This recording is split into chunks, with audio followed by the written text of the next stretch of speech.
প্রিয় ছাত্রছাত্রীবৃন্দ, স্বাধীন বাংলাদেশের অভ্যুদয়ের ইতিহাস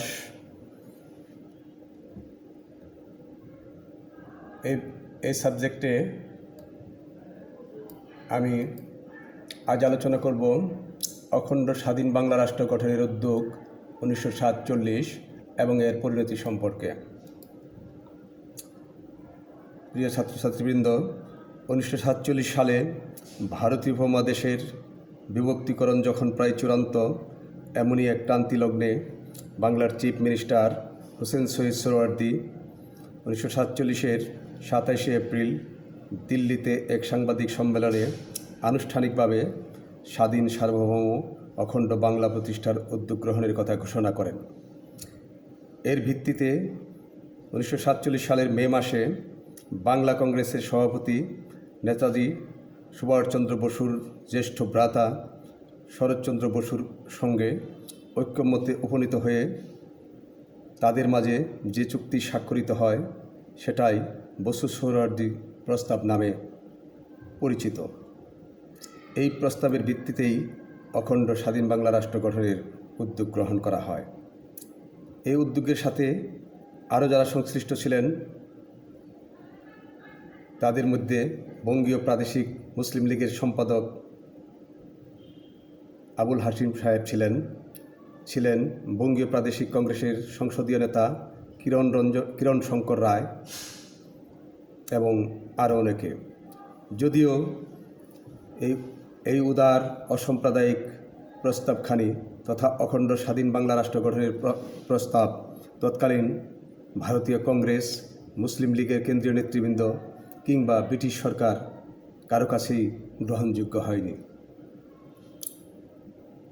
এ পর্যায়ে আমি আলোচনা করব যে অখণ্ড স্বাধীন বাংলা রাষ্ট্র গঠন প্রতিষ্ঠার কারণ এবং প্রেক্ষাপট সম্পর্কে।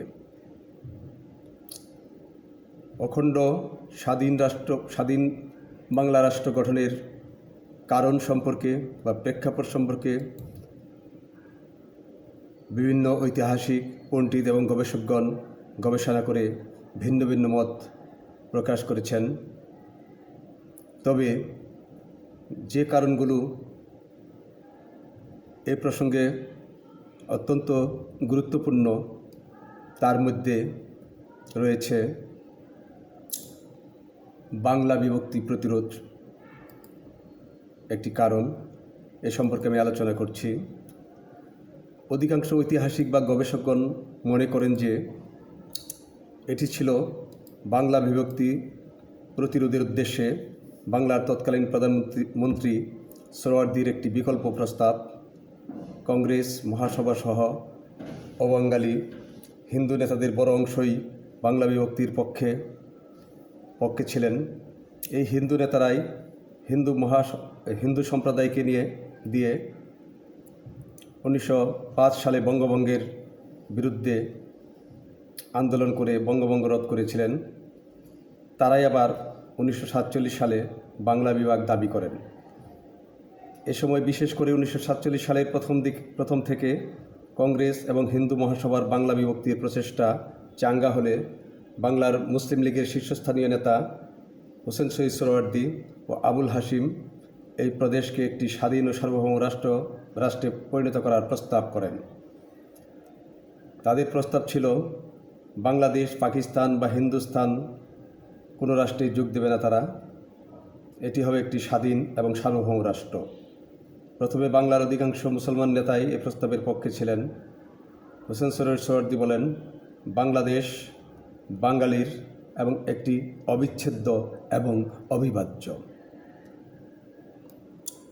আমরা বিভিন্ন ঐতিহাসিক এবং গবেষকদের বা পণ্ডিতদের আলোচনা থেকে এই অবিভক্ত বাংলার প্রেক্ষাপট সম্পর্কে আলোচনা করতে গিয়ে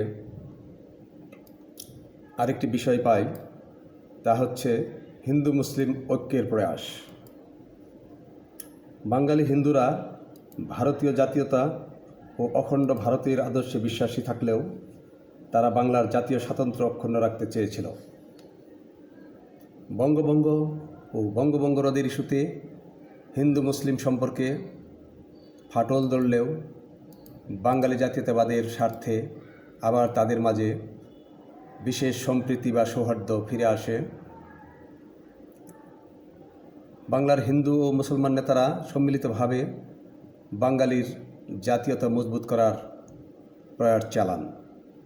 1923 সালে স্বরাজ পার্টির নেতা CR দাস তথা চিত্তরঞ্জন দাস, যাকে বলা হয় দেশবন্ধু চিত্তরঞ্জন দাস, বাঙালি মুসলমান নেতা একে ফজলুল হক এবং হোসেন শহীদ সোহরাওয়ার্দীর সঙ্গে হিন্দু মুসলমান ঐক্যের প্রশ্নে বেঙ্গল প্যাক্ট স্বাক্ষরিত হয়। যদিও 1937 সালে বাংলা প্রাদেশিক সরকারকে কেন্দ্র করে দুই সম্প্রদায়ের বিভেদ বা মতানৈক্য আবারও চাঙ্গা হয়ে ওঠে, কিন্তু 1940-এর দশকে এ সম্পর্কের অর্থাৎ তাদের মাঝের হিন্দু মুসলমানদের মধ্যকার সম্পর্কের যে বিরাজমান সংকট তার অগ্রগতি বা উন্নতি হতে থাকে, অর্থাৎ তাদের একটা শান্তিপূর্ণ সমাধানের পথ পরিলক্ষিত হয়। মূলত শক্তিশালী কেন্দ্রীয় শাসনের আওতায় বাংলার স্বাতন্ত্র্য ও স্বায়ত্ত শাসন ইস্যুতে মতদ্বৈধতা কমতে থাকে। 1940 সালে লাহোর প্রস্তাবের পর মুসলমানেরা ধর্মের ভিত্তিতে ভারত বিভাগ এবং হিন্দুরা পাঞ্জাব ও বাংলা বিভাগের দাবি উত্থাপন করে। অবশ্য মুসলিম লীগের কেন্দ্রীয় নেতৃত্বের স্বার্থপরতার কারণে বাংলার মুসলমানরা বাংলাকে স্বাধীন এবং সার্বভৌম করার বিষয়ে চিন্তা করতে শুরু করে। বাঙালি হিন্দু নেতাদের মধ্যে কেউ কেউ এ বিষয়ে সহমত পোষণ করে থাকেন।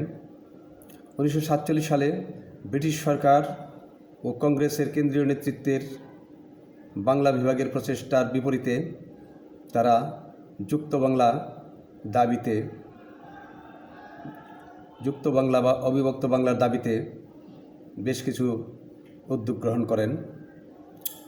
কংগ্রেসের বাঙালি নেতৃবৃন্দের মধ্যে শরৎচন্দ্র বসু, কিরণ শঙ্কর রায় এবং মুসলিম লীগের নেতাদের মধ্যে হোসেন শহীদ সোহরাওয়ার্দী এবং আবুল হাশিম ছিলেন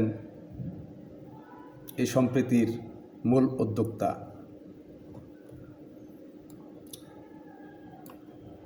অবিভক্ত বাংলা বা অখণ্ড বাংলা রাষ্ট্র গঠনের উদ্যোগের প্রেক্ষাপট বা কারণ সম্পর্কে আলোচনা করতে গেলে আরেকটি বিষয় আমাদের সামনে উঠে আসে, তা হচ্ছে বাঙালি মুসলমান বনাম অবাঙালি মুসলমান দ্বন্দ্ব। 1940 সালের পর অবাঙালি মুসলিম লীগ নেতৃত্ব ও বাঙালি মুসলমান নেতৃত্বের মধ্যে ভিন্ন জাতিসত্তার দৃষ্টিভঙ্গি লক্ষণীয়। একে ফজলুল হকের সঙ্গে কেন্দ্রীয় নেতাদের দ্বন্দ্বের কারণ ছিল অবাঙালি নেতাদের বাংলায় মুসলমানদের বিভিন্ন সমস্যার প্রতি অবজ্ঞা ও অবহেলা। বহু বিষয় ও ঘটনা ফজলুল হক, আবুল হাশিম ও সোহরাওয়ার্দীর মতো নেতাদের মনে এই ধারণার জন্ম দিয়েছে যে জিন্নার প্রস্তাবিত পাকিস্তান বাংলার জনগণের জন্য প্রকৃত কোনো মঙ্গল বা কল্যাণ বয়ে আনবে না। শেরে বাংলা ফজলুল হক প্রথম থেকেই দ্বিজাতির তত্ত্ব ও লাহোর প্রস্তাবকে পাকিস্তান প্রস্তাব হিসেবে গণ্য করার বিপক্ষে ছিলেন। যদিও পাকিস্তান আন্দোলনের সঙ্গে তারা সংশ্লিষ্ট ছিলেন, কিন্তু বাংলার ব্যাপারে তাদের ভিন্ন দৃষ্টিভঙ্গি লক্ষ্য করা যায়।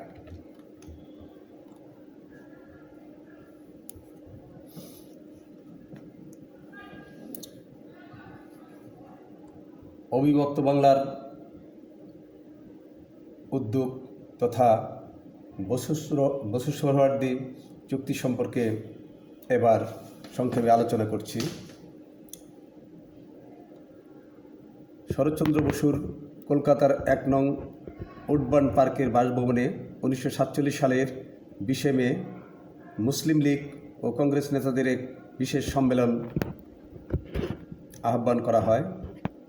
সেখানে মুসলিম লীগের হোসেন শহীদ সোহরাওয়ার্দী, একে ফজলুল হক, 'মোহাম্মদ আলী, আবুল হাশিম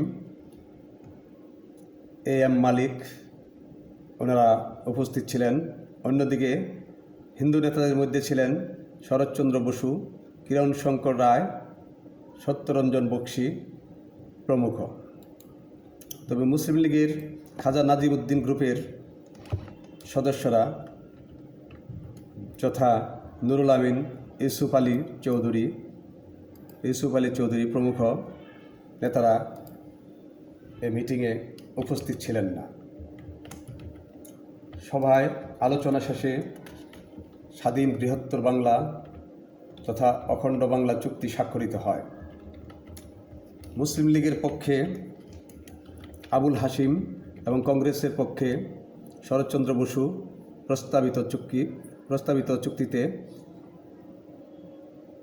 অর্থাৎ অখণ্ড বাংলার চুক্তিতে স্বাক্ষর করেন।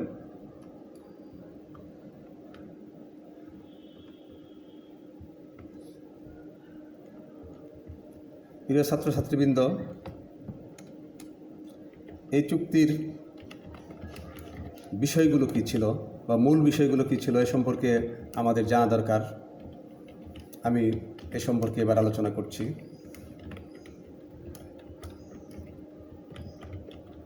অখণ্ড বাংলা প্রস্তাব তথা বসু সোহরাওয়ার্দী চুক্তির প্রথম বিষয় ছিল এরকম যে বাংলা হবে একটি স্বাধীন রাষ্ট্র। ভারতের বাকি অংশের সঙ্গে এই রাষ্ট্রের সম্পর্ক কী হবে বা কীরূপ হবে তা এই রাষ্ট্রটি নিজেই নির্ধারণ করবে। দ্বিতীয়ত, হিন্দু মুসলমানের সংখ্যা অনুপাতে আসন সংখ্যা বণ্টন করে প্রাপ্তবয়স্কদের ভোটাধিকারের ভিত্তিতে আইনসভায় নির্বাচনের ব্যবস্থা থাকবে। হিন্দু ও তফসিলি হিন্দুদের মধ্যে জনসংখ্যা অনুপাতে অথবা উভয়ের সম্মতিক্রমে নির্ধারিত পদ্ধতিতে আসন বণ্টন করা হবে। নির্বাচন হবে একটি এলাকা থেকে একাধিক প্রার্থী নির্বাচনমূলক এবং ভোট হবে বণ্টনধর্মী। সর্বোচ্চ আসন সংখ্যা ভিত্তিক নয়। কোনো প্রার্থী যদি তার নিজ সম্প্রদায়ের প্রদত্ত ভোটের সংখ্যাগরিষ্ঠ ভোট লাভ করেন এবং অন্য সম্প্রদায়ের প্রদত্ত ভোটের 25% শতকরা 25% পান, তাহলে তিনি নির্বাচিত বলে গণ্য হবেন। যদি কোনো প্রার্থী এই শর্ত পূরণে ব্যর্থ হন তাহলে তিনি নিজ সম্প্রদায়ের বেশিরভাগ ভোট লাভ করবেন, তাকেই নির্বাচিত বলে ঘোষণা করা হবে। এই চুক্তির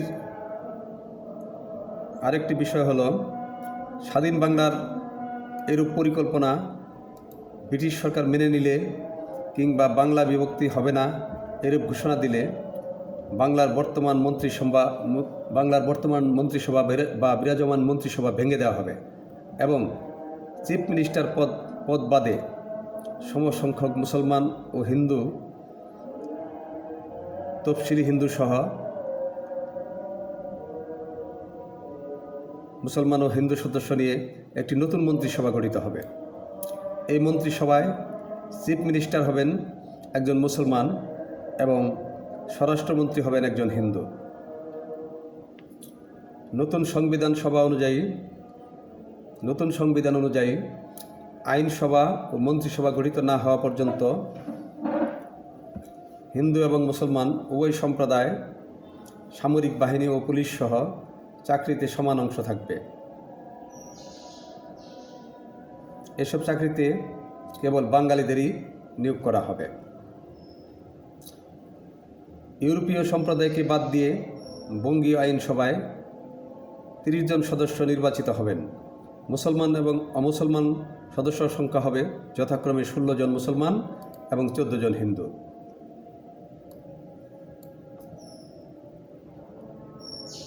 যে বিষয়গুলো আলোচনা করলাম এগুলোই ছিল মূলত বসু সোহরাওয়ার্দী চুক্তি বা অবিভক্ত বাংলা চুক্তির মূল প্রতিপাদ্য বিষয়। প্রিয় ছাত্রছাত্রীবৃন্দ, উপযুক্ত বা আলোচ্য প্রস্তাবগুলো শরৎচন্দ্র বসু নিজেই মুসাবিদ্যা করেন নাকি সোহরাওয়ার্দী হোসেন শহীদ সোহরাওয়ার্দীর সাথেও তিনি ঐক্যবদ্ধ হয়ে মুসাবিদ্যা করেন, এই কুয়াশা, এই ধোঁয়াশা, এই রহস্য ঐতিহাসিক এবং গবেষকগণ এখনও ভেদ করতে পারেননি।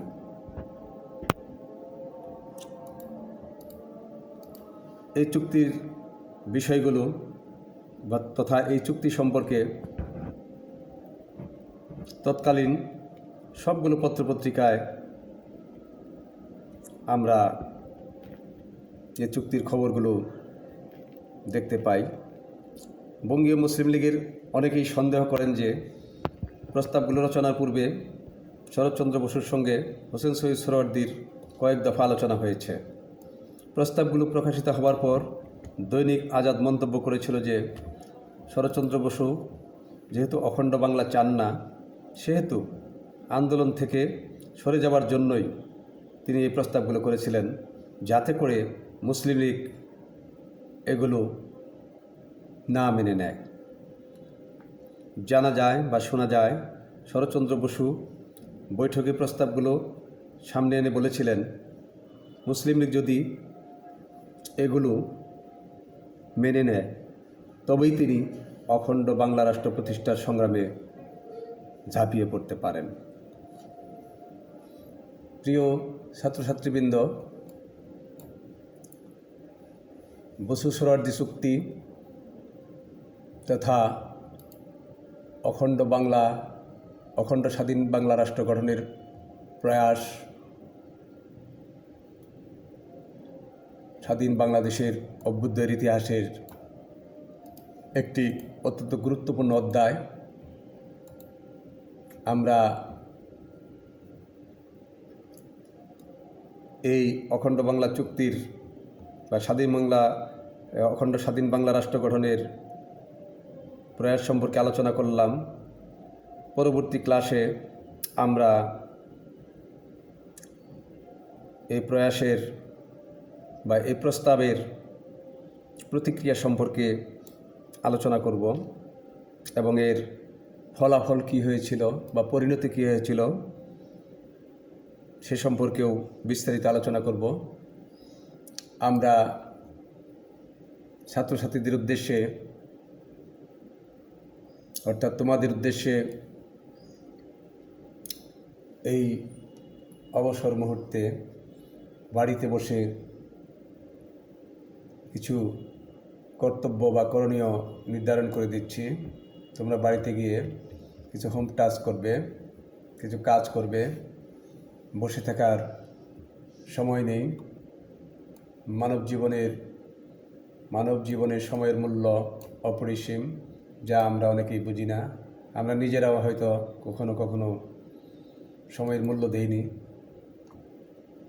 অনেক ভুল করেছি জীবনে, যার প্রায়শ্চিত্ত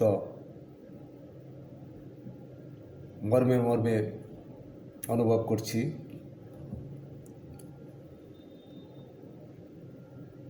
অনেক বড় স্বপ্ন ছিল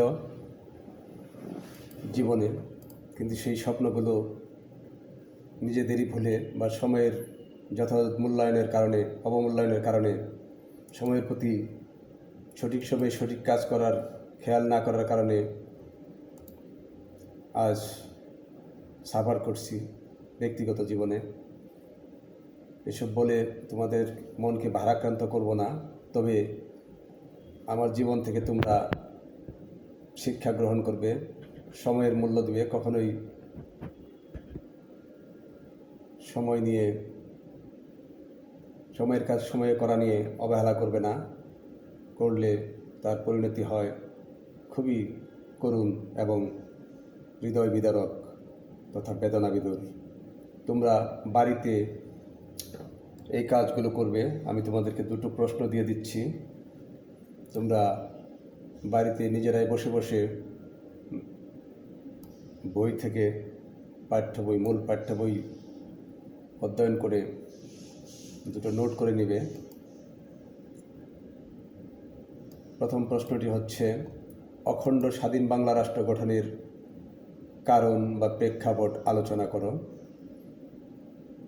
আমি আবারও বলছি, অখণ্ড স্বাধীন বাংলা রাষ্ট্র গঠনের কারণ বা প্রেক্ষাপট আলোচনা করো।